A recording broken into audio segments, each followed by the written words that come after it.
ಮನೆಯಲ್ಲಿ ನಿಮ್ಮ ಹೆಂಡತಿ ಅಂದರೆ ಮೇಡಮ್ಮು ಅಫ್ಕೋರ್ಸ್ ಅವ್ರಿಗೆ ನೀವು ಹೇಳಿದ್ರಿ ಆಗಲೇ ನಾನು ಯಾವುದೇ ಮುಸಲ್ಮಾನ ಪ್ರತೀತಿ ಪ್ರಕಾರ ಏನೂ ಮಾಡಿಸಿಲ್ಲ ಅಂತ. ಬಟ್ ಅವರು ಕೂಡ ಪೂಜೆ ಮಾಡ್ತಾರಾ? ಎಲ್ಲ ಮಾಡ್ತಾರೆ ಅವರು, ನಮ್ಮ ಧರ್ಮದ್ದು ಮಾಡ್ತಾರೆ, ದರ್ಗಾಗೂ ಬರ್ತಾರಾ? ಎಲ್ಲ ಬರ್ತಾರೆ. ನಮ್ಮ 3 ಜನರಲ್ಲಿ ಯಾವುದೂ ಭೇದ ಭಾವ ಇಲ್ಲ ಸರ್. ನೀವು, ನಿಮ್ಮ ಹೆಂಡತಿ, ನಿಮ್ಮ ಮಗಳು ಮಗಳು, ಭೇದ ಭಾವನೇ ಇಲ್ಲ. ಗಣೇಶನ ಗುಡಿಗೂ ಹೋಗ್ತೀರಾ, ಈ ಕಡೆ ದರ್ಗಾಗೂ ಹೋಗ್ತೀರಾ. ಹೌದು. ಯಾವ ಜಾತಿ ಅಂತ ಕೇಳಲ್ಲ, ಅದಂತೂ ನಿಜ. ದೇವಸ್ಥಾನಕ್ಕೆ ಹೋದಾಗ ನಿಮ್ಮನ್ನು ನೋಡಿದ ತಕ್ಷಣಕ್ಕೆ ಯಾರು ಏನು ಕ್ವಶನ್ ಮಾಡಲ್ಲ. ಬಟ್ ಸಾಮಾನ್ಯವಾಗಿ ಮುಸಲ್ಮಾನರು ಯಾರೂ ಬರಲ್ಲ. ಅದು ನನಗೆ ಆಶ್ಚರ್ಯ ಆಗ್ತಿರೋದು. ನೀವು ಇಷ್ಟಪಟ್ಟು ಬರ್ತೀರಾ, ಅದನ್ನು ತುಂಬ ದೊಡ್ಡ ಮಟ್ಟದಲ್ಲಿ ವಿಶಾಲ ಹೃದಯದಲ್ಲಿ ನೋಡ್ತಿದ್ದೀರಲ್ಲ, ಅದು ಆಶ್ಚರ್ಯ ಅನ್ಸುತ್ತೆ ತುಂಬ ಜನಕ್ಕೆ. ಪ್ರತಿ ದಿವಸ ಅಷ್ಟೇ ನಾವು ಎಲ್ಲ 3 ಗದಿಗೆ ದರ್ಶನ ಮಾಡಬೇಕು. ಜೊತೆಗೆ ಮನೆಯಲ್ಲಿ ಆಚಾರ ವಿಚಾರಗಳನ್ನು ಮಾಡೋದು ಭಾಳ ರೇರು. ಮುಸಲ್ಮಾನ ಮನೆಯಲ್ಲಿ ಒಬ್ಬಟ್ಟು, ಯುಗಾದಿ ಹಬ್ಬಕ್ಕೆ ಎಳ್ಳು ಬೆಲ್ಲ, ಎಲ್ಲ ಸಂಕ್ರಾಂತಿಗೆ ನನಗೆ ದೊಡ್ಡ ನನಗೇನು ವ್ಯತ್ಯಾಸ ಅಂತ ಏನು ಕಾಣಿಸಲ್ಲ. ಎಲ್ಲರೂ ಈಗ ನಮ್ಮ ಹಬ್ಬನ ಮಾಡ್ತೀವಿ, ಅದು ಹಬ್ಬ ಮಾಡ್ತೀವಿ. ವರಮಹಾಲಕ್ಷ್ಮಿ ಹಬ್ಬಕ್ಕೆ ಕುಂಕುಮ ಕೊಡೋದು, ಹೌದು. ಈ ಕಡೆ ದರ್ಗಾಗೆ ಹೋಗಿ ಇದು ಮಾಡೋದು. ಈಗ ನಿಮಗೂ ತಂದು ಕೊಟ್ಟಿದ್ದೀನಿ ನಾನೀಗ. ಇದು ತುಂಬ ಆಶ್ಚರ್ಯ ಅನ್ಸೋದು. ಮುಬಾರಕ್ ಬಾಯ್. ಯಾವ ಮುಸಲ್ಮಾನ ಮನೇಲಿ ನಡೆಯುತ್ತೀವಲ್ಲ ಹೇಳಿ ನೀವು? ಇದಾರೆ, ಇಲ್ಲ ಅಂತ ಇಲ್ಲ. ಇದಾರೆ, ಇಲ್ಲ ಅಂತ ನಾವು ಹೇಳಕ್ ಸಾಧ್ಯನೇ ಇಲ್ಲ. ಇದಾರೆ. ಈಗ ಎಲ್ಲ ಧರ್ಮನ ಗೌರವಿಸುವಂಥವ್ರು ಇನ್ನ ಜನ ಇದ್ರೆ ಎಲ್ಲೋ ಒಬ್ರು ಇದಾರೆ ನಿಮ್ಮಂಥವ್ರಷ್ಟೇ. ಇರ್ಬೋದು, ಅಲ್ವಾ? ಇರ್ಬೋದು. ನಾವು ಬೆಳೆದಿರೋ ವಾತಾವರಣ ಹಾ, ಅದ್ರ ಮೇಲೆ ಅವಲಂಬಿತ ಆಗುತ್ತೆ ಹೊರತು. ಅದು ಈಗಿನ ಪ್ರಪಂಚದಲ್ಲಿ ಈಗಿರೋ ಬೆಳವಣಿಗೆಗಳಲ್ಲಂತೂ ಬರೀ ದ್ವೇಷ ಕಾರುವ ಲಕ್ಷಣಗಳೇ ಕಾಣಿಸ್ತಿರುತ್ತೆ. ಹಾಗಾಗಿ ನಿಮ್ಮ ನಡವಳಿಕೆ, ನಿಮ್ಮ ವ್ಯಕ್ತಿತ್ವ ಬಹಳ ವಿಶೇಷ ಅನ್ಸುತ್ತೆ. ಇರಬೇಕು ನೋಡಿ. ನಾನು ಸುಮಾರು ಈ ಒಂದು ವಿಚಾರದಲ್ಲೇ ನಮ್ಮ ಶ್ರೀಗಳು, ದೊಡ್ಡ ಸ್ವಾಮಿಗಳು ಏನಿದೆಲ್ಲ, ಶಿವಕುಮಾರ ಸ್ವಾಮಿಗಳು, ಆಮೇಲೆ ಸಿದ್ಧಲಿಂಗ ಸ್ವಾಮಿ, ಇಬ್ಬರೂ ಕೂಡ ಅವರೊಂದು ಮನವಿ ಪತ್ರ ಕೊಡ್ತಾರೆ. ಬಿಗ್ ಬಾಸಿಗೆ ಹೋಗ್ಬೇಕು ಇಂಥ ವ್ಯಕ್ತಿ ಸಮಾಜದಲ್ಲಿ ಒಳ್ಳೆ ಕೆಲಸ ಮಾಡಿ ಲೆಟ್ರು ಕೊಟ್ಟರು. ಅವಾಗ ಇವರು ಪರಮೇಶ್ ಗುಂಡ್ಕಲ್ ಸರ್ ಇದ್ರು, ನಮ್ಮ ಜೊತೆ ಒಬ್ಬರು ಶ್ರೀಗಳು ಬಂದಿದ್ರು, ಶಾಖಾಮಠ ಶ್ರೀಗಳು ಬಂದು, ನೀನು ಒಳ್ಳೆ ಕೆಲಸ ಬಿಗ್ ಬಾಸಿಗೆ ಹೋಗೋಣ. ಪರಮೇಶ್ ಗುಂಡ್ಕಲ್ ಸರ್ ಕರೆದ್ರು, ಆಫೀಸಲ್ಲಿ ಮಾತಾಡಿದ್ರು, ಫೈನಲೈಸು ಮಾಡಿದ್ರು. ಇನ್ನೊಂದು ವಾರದಲ್ಲಿ ನಿಮಗೆ ಕರಿತೀವಿ, ಈ ವಾರದ ಸೆಲೆಕ್ಟ್ ಅಂದರು. ಕರೆದಿಲ್ಲ. ಅವಾಗ ನನಗೆ ಬಂದಿದ್ದೇನೆಂದರೆ, ನಾನು ಬದುಕ್ತಾ ಇರೋದಕ್ಕೂ ಇಲ್ಲಿ ನಡೀತಾ ಇರೋದಕ್ಕೂ ನನಗೆ ಯಾಕೆ ಕರೀಲಿಲ್ಲ? ಯಾಕೆ ಅಂದರೆ ನನ್ನ ಮನಸ್ಸಲ್ಲಿ ಬಂತು, ನಾನೊಬ್ಬ ಮುಸಲ್ಮಾನ್ ಧರ್ಮದನಾಗಿರೋದ್ರಿಂದ ಏನಾದರೂ ಈ ಸಮಸ್ಯೆ ಹುಟ್ಕೊಳ್ತಾ.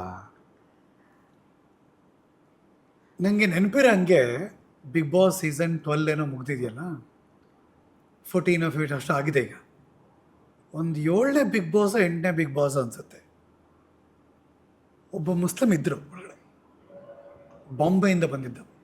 ಆತನ ಹೆಸರು I still remember, Riyaz Basha ಅಂತ. ಅದರ ಎಂಟರ್ಟೈನ್ಮೆಂಟ್ ಫೀಲ್ಡ್ ಅದು. ಹೌದು. ಈವೆಂಟ್ಸು, ಕಾಮೆಂಟ್ರಿ, ಆ್ಯಂಕರಿಂಗು, ಆ ಥರದ್ದೊಬ್ಬ ರಿಯಾಜ್ ಬಾಷಾ ಅಂತ ಒಬ್ರು ಬಂದಿದ್ದರು. I remember that. ಅಲ್ಲ, ನಾನು ಹೇಳೋದೇನೆಂದರೆ, ಬಿಗ್ ಬಾಸ್ ಇದನ್ನು ನಡೆಸಲಿ, ತೊಂದರೆ ಇಲ್ಲ. ನನಗೆ ತುಂಬ ಖುಷಿ ಇದೆ. ಕಲ್ಲಾಗಿ ಹೋಗ್ತಾನೆ, ಮನುಷ್ಯನಾಗ ಆಚೆ ಬರ್ತಾನೆ. ತಿದ್ದು ತೀಡಿ ಅವ್ರಿಗೊಂಥರ ಆಗಿ ಬಟ್ಟೆ ಹಣ್ಣದಂಗೆ ಹಿಂಡ್ಬಿಟ್ಟು ಸಮಾಜದಲ್ಲಿ ಏನೇನು ಆಗ್ತಾಯಿದೆ, ಅವ್ನು ಯಾವ ಥರ ಪರಿವರ್ತನೆ ಆಗಬೇಕು. ನನಗೆ ಹಾಗೆ ಅನಿಸಲ್ಲ ಅಂತ ಹೇಳಿದೆ ಅಷ್ಟೇ. ಅದೊಂದೇ ಕಾರಣ ಇರುತ್ತೆ ಅನ್ನೋದು ನಂಗೆ ಐ ಡೋಂಟ್ ಥಿಂಕ್ ಸೊ, ಗೊತ್ತಿಲ್ಲ ನನಗೆ. ಹಾಗಾಗಿ ನನಗೆ ಆವಾಗಲಿಂದ ಒಂದು ಸ್ವಲ್ಪ ಮನಸ್ಸಿರ್ಬೇಕು, ನಂಗೆ ಗೊತ್ತಿಲ್ಲ. ಬಟ್ ಅದೊಂದು ಕಾರಣ ಇರೋಕ್ಕೆ, ಬಿಕಾಸ್ ಅದಕ್ಕೆ ನೆನಪಿಸ್ಕೊಂಡೆ ಯಾರಿದ್ರು ಇಷ್ಟು ಎಪಿಸೋಡ್ಗಳಲ್ಲಿ ಅಂದಾಗ. ಐ ಸ್ಟಿಲ್ ರಿಮೆಂಬರ್ ಒಂದು ಹೆಸರು. ಏನಾದ್ರು ಸಂಸ್ಥೆ ಮಾಡಿದ್ದೀರಿ? ಇಲ್ಲ ಸರ್, ನಾನು ಸ್ವಂತ ಅವೆಲ್ಲ ಇಷ್ಟ ಇಲ್ಲ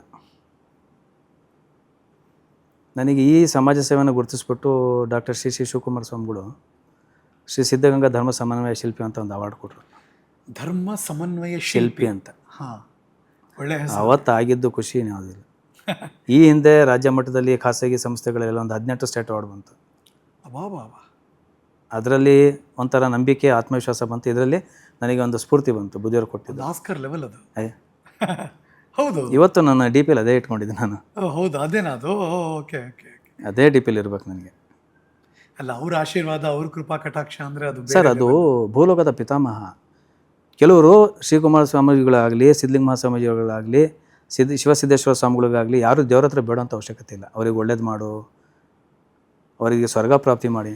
ದೇವರೇ ಸ್ವರ್ಗದಿಂದ ಅವ್ರಿಗೆ ಕಳಿಸಿದ್ದಾರೆ ಭೂಮಿ ಮೇಲೆ. ನಾವೇನು ಬಯಸೋದಂಥದ್ದು?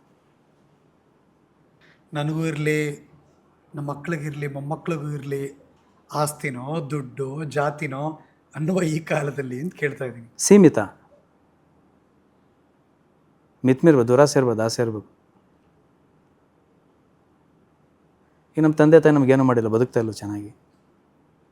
ಕಷ್ಟದಲ್ಲಿ ಅವ್ರು ಸಾಕಿದೆ ದೊಡ್ಡ ಆಸ್ತಿ ನಮಗೆ, ಅವ್ರು ಜನ್ಮ ಕೊಟ್ಟಿದ್ದು ದೊಡ್ಡ ಆಸ್ತಿ. ಬುದ್ಧಿ ಬರೋವರೆಗೂ ಒಳ್ಳೆಯ ಒಂದು ಸಂಸ್ಕಾರದಿಂದ ಸಾಕಿದ್ರಲ್ಲ, ಅದರಂಥ ದೊಡ್ಡ ಆಸ್ತಿ ನಮ್ಗೆ ಇನ್ಯಾವುದು ಬೇಡ. ನೋಡಿ ಈಗ ಏನಾಗಿದೆ ಅಂತ ಹೇಳಿದ್ರೆ, ತಂದೆ ತಾಯಿ ವಿಚಾರಕ್ಕೆ ಬಂದಾಗ ಆಗಿನ ಕಾಲದಲ್ಲಿ 8 ಜನ ಮಕ್ಕಳಿಗೆ, 6 ಜನ ಮಕ್ಕಳಿಗೆ, 10 ಜನ ಮಕ್ಕಳಿಗೂ ಕೂಡ ತಂದೆ ತಾಯಿ ಇಬ್ಬರು ಸಾಕ್ತಾಯಿದ್ರು. ಇವತ್ತು 10 ಜನ ಮಕ್ಕಳು ಇಬ್ಬರು ತಂದೆ ತಾಯಿ ಸಾಕುವಷ್ಟು ಸಾಮರ್ಥ್ಯ ಅವರಲ್ಲಿಲ್ಲ. ಏನು ಕಾರಣ ಇದಕ್ಕೆ? ಈಗ ನಿಮ್ಮನ್ನು ನೋಡಿ ಯಾರಾದರೂ ನೀವು ಇದು ಮಾಡ್ತಾ ಇದ್ದೀರಾ, ನಾವು ಮಾಡ್ತೀವಿ ಅಂತೆಲ್ಲ ಮಾಡಿದ್ದುಂಟು ಇದ್ದಾರೆ. ತುಂಬ ಸರಿ ತುಂಬ ಜನ ಹೇಳೋ ಮನಸ್ಥಿತಿ ಏನಪ್ಪ ಅಂದರೆ, ಮುಸಲ್ಮಾನರ ಹೆಸರು ಕೇಳಿದ ತಕ್ಷಣವೇ ಇವರೇನೋ ಉಗ್ರವಾದಿಗಳು ಅನ್ನೋ ರೀತಿನೇ ಅರ್ಥ ಬಂದ್ಬಿಡುತ್ತೆ ಅಂತ. ಆ ಥರದ ಬೆಳವಣಿಗೆ ಆಗಿರೋ ಕಾಲ ಇದು, ಮನಸ್ಥಿತಿ ಅದು. ಅವರ ನೋಡೋ ದೃಷ್ಟಿ, ಯೋಚನೆ ಮಾಡೋ ಮನಸ್ಸು ಡಿಪೆಂಡ್ ಆಗುತ್ತೆ. ಯಾರು ಕ್ರೂರಿಗಳಲ್ಲ ಇಲ್ಲಿ. ಯಾಕೆಂದರೆ ನಾವೆಲ್ಲ ಹಿಂದೂ ಮುಸ್ಲಿಂ ಯಾವುದೇ ಧರ್ಮದಲ್ಲಿ ನಾವು ಭಾರತೀಯರು ಸರ್. ಐ ಆಮ್ ಇಂಡಿಯನ್, ನಾನು ಭಾರತೀಯ. ರಾಷ್ಟ್ರೀಯ ಭಾವೈಕ್ಯತನ ಇರಬೇಕು ಅಂತ, ಮತ್ತು ನ್ಯಾಷನಲ್ ಇಂಟಿಗ್ರೇಷನ್. ಅವಾಗ ಬ್ರಿಟಿಷವ್ರ ಜೊತೆ ಹೋರಾಟ ಮಾಡೋ ಸಂದರ್ಭ ಎಲ್ಲ ಧರ್ಮದವರು ಹೋರಾಟ ಮಾಡಿದ್ದಾರೆ ಸರ್. ಯಾರು ಇಲ್ಲ, ಇವರೆಲ್ಲ ಇಲ್ಲ ಅನ್ನಂಗಿಲ್ಲ, ಎಲ್ಲರೂ ಇದ್ದಾರೆ. ಹೌದಲ್ಲ? ಕರೆಕ್ಟ್. ಆವಾಗ ಯುದ್ಧ ಯಾವ ಥರ ನಡೀತಾ ಇತ್ತು ಅಂದರೆ ಸ್ಟ್ರೈಟ್ ಫಾರ್ವರ್ಡ್ ನಡೀತು. ಮಚ್ಚು ಕತ್ತಿ ಗುರಾಣಿ ತೊಗೊಂಡು ಹೊಡಿಯೋರು. ಈಗ ಹಂಗಲ್ಲ,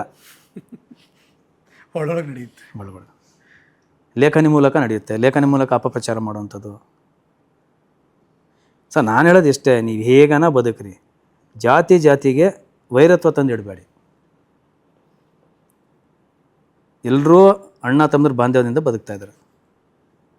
ನನ್ನ ಸ್ವಾರ್ಥಕ್ಕೋಸ್ಕರ ಇನ್ನೊಬ್ಬರ ಜೀವನ ಆಗಲಿ, ಧರ್ಮ ಆಗಲಿ, ಜಾತಿ ಆಗಲಿ ಡ್ಯಾಮೇಜ್ ಮಾಡಬಾರ್ದು. ಈಗ ನಿಮ್ಮ ಮಗಳ ಹೆಸರೇನು ಚೇಂಜ್ ಆಗಲ್ವಾ? ಅದು ಅವ್ರಿಗೆ ಸೇರಿದ್ದು, ನನ್ನ ಸೇರಿದ್ದಲ್ಲ. ಅಲ್ಲ, ಕೇಳ್ತಾ ಇದ್ದೀನಿ ನಾನು ಸುಮ್ಮನೆ. ಇಲ್ಲ, ಅವ್ರಿಗೆ ಸೇರಿದ್ದು. ಅವನ ಯಜಮಾನ, ಅವನ ಗಂಡ ಇದ್ದಾನೆ, ಅಳಿಯ ಇದ್ದಾನೆ, ಅದು ಅವ್ರಿಷ್ಟ. ಅದು ಯಾಕೆ ಅವ್ರದ್ದೇ ಆದಂಥ ಒಂದು ಇದಿರುತ್ತಲ್ವ. ಪ್ರತಿಯೊಂದು ನಾನು ಅದನ್ನು ಹೇಳಿದ್ದು, ಎಲ್ಲ ಅವರವರ ಮನಸ್ಥಿತಿ ಮೇಲೆ ಅವಲಂಬಿತವಾಗಿರುತ್ತೆ. ಬದುಕೋ ರೀತಿ, ಯೋಚನೆ ಮಾಡೋ ಮನಸ್ಸು, ನೋಡೋ ದೃಷ್ಟಿ, ನಮ್ಮ ಕಾಯಕ, ನಮ್ಮ ಶ್ರಮ, ನಮ್ಮ ಜೀವನ. ಪ್ರತಿಯೊಬ್ಬರು ಕೂಡ ಈಗ ಹುಟ್ಟಿದ ಮೇಲೆ ಬೆಳಗ್ಗೆ ಅದೇ ಎಲ್ಲ ಸೂರ್ಯ ನೋಡ್ತಾರೆ. ಕರೆಕ್ಟ್. ಕಾಯ್ಕೋಬೇಕು ಕೈಲಾಸ. ಬಸವಣ್ಣವ್ರು ಹೇಳಿದ್ರಲ್ಲ, ಕಳಬೇಡ, ಕೊಲಬೇಡ, ಹುಸಿಯ ನುಡಿಯಲು ಬೇಡ, ಮುನಿಯ ಬೇಡ, ಅನ್ಯರಿಗೆ ಅಸಹ್ಯ ಪಡಬೇಡ, ತನ್ನ ಬಣ್ಣಿಸಬೇಡ, ಇದರ ಅಳಿಯಲು ಬೇಡ, ಇದೇ ಅಂತರಂಗ ಶುದ್ಧಿ, ಇದೇ ಬಹಿರಂಗ ಶುದ್ಧಿ, ಇದೇ ನಮ್ಮ ಕೂಡಲ ಸಂಗಮ ದೇವನಲ್ಲಿಸುವ ಪರಿವಯ. ಪ್ರತಿಯೊಂದು ಕೂಡ ಇಡೀ ನಮ್ಮ ಭಾರತ ದೇಶದಲ್ಲಿರುವಂಥ ಎಲ್ಲ ಧರ್ಮಗಳ ಅರ್ಥ ಇದು ಒಂದರಲ್ಲಿ. ಇದು ಅರ್ಥ ಮಾಡ್ಕೊಂಡ್ರೆ ಅನ್ಸುತ್ತಾ ಕೊರೋನಾ ಆದ್ಮೇಲೆ ಆದ್ರೂ ಜನ ಬದಲಾದ್ರು ಅನ್ಸುತ್ತಾ? ಎಲ್ಲಿ ಸರ್, ಈ ಪದ್ಧತಿ ಇದ್ರೆ ಎಲ್ಲಿ ಬದಲಾಗುತ್ತೆ? ಈ ಆಲೋಚನೆಗಳಿದ್ರೆ ಎಲ್ಲಿ ಬದಲಾಗುತ್ತೆ?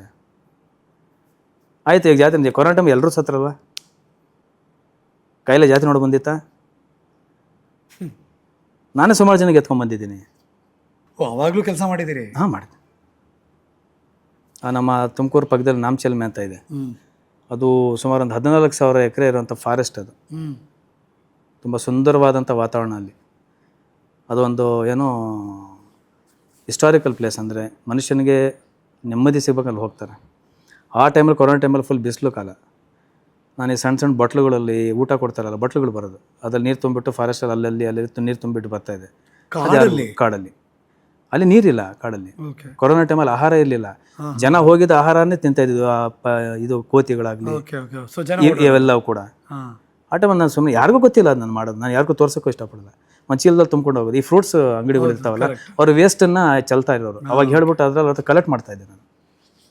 ಕಲೆಕ್ಟ್ ಮಾಡಿಕೊಂಡು ತಗೊಂಡೋಗ್ಬಿಟ್ಟು ಎಲ್ಲ ಅಲ್ಲಿ ಆಗ್ಬಿಟ್ಟು ಬರ್ತಾಯಿದ್ದೆ. ಈಗ ನೀವು ಒಬ್ಬರೇ ಇದ್ರೆ ನಿಮ್ಮ ಜೊತೆ ಒಂದು ಟೀಮ್ ಥರ ಏನಾದ್ರು ಇದೆಯಾ? ಇಲ್ಲ ಸರ್, ನಾನೊಬ್ಬನೇ. ನನ್ನ ಜೊತೆ ಯಾರು ಇರೋದು ಇಲ್ಲ. ಒಂದಿನ ಮಾಡ್ಬೋದು, 2 ದಿನ ಮಾಡ್ಬೋದು, 3ನೇ ದಿವಸಕ್ಕೆ ಕರೆಕ್ಟ್ ಆಗಲ್ಲ, ಹೋಗ್ಬಿಡ್ತಾರೆ. ಒಳ್ಳೇದಾಗಲಿ ಮುಬಾರಕ್ ಬಾಯ್.